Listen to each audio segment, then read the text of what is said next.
Oke, sebelumnya Assalamualaikum warahmatullahi wabarakatuh. Hmm, Saya Peter Makan dan aku bagikan salam terbuka.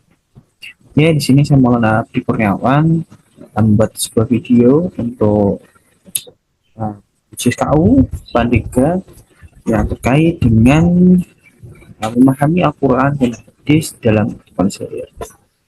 Nah, judulnya adalah percaya kalam ilahi, memahami Al-Quran dan hadis dalam kehidupan sehari-hari. Oke, Al-Quran bukan hanya bacaan ibadah, dan hadis bukan sekedar kutipan sejarah.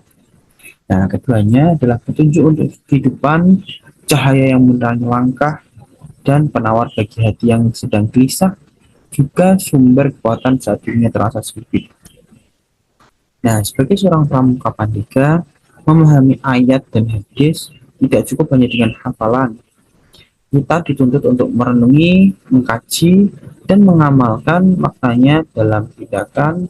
Maka dari itu, hari ini mari kita resapi satu contoh yang dekat dan menyentuh, yaitu surat Al-Insyirah. Bacaannya seperti ini. Yang salah satunya adalah Alam nasroh laka sodrok. Artinya, bukanlah kami telah melapangkan gini dadamu. Salah satu kalimat pendek, namun kuat menangkap. Ketika hati kita sedang sempit, Allah mengingatkan bahwasanya kelapangan selalu ada bersamanya. Bukan berarti tak ada ujian, melainkan bahwa setiap kesulitan pasti bersebelahan dengan solusi. Dan Allah tidak hanya menyebutkan sekali, tetapi mengulanginya. Fa innamal usri yusra, innamal usri yusra. Maka siapapun yang hari ini memikul beban, yakinlah jalan keluar telah disiapkan juga untuknya. Nah, inilah kekuatan dari memahami ayat. Ia memberi harapan, bukan sekedar wacana kosong yang menjadikan kita pribadi yang tenang, tangguh, dan tidak mudah putus asa. Lalu bagaimana dengan hadis? Nah, Rasulullah bersabda, barang siapa yang dikehendaki kebaikan oleh Allah, maka dia akan memahamkannya dalam urusan agama. Hadis riwayat Bukhari. Nah, hadis ini memberi pesan pemahaman adalah anugerah, dan anugerah itu harus dijaga dengan usaha, belajar, berdiskusi, dan juga diamalkan. Nah, misalnya dari hadis tentang sedekah, senyummu kepada saudaramu adalah sedekah.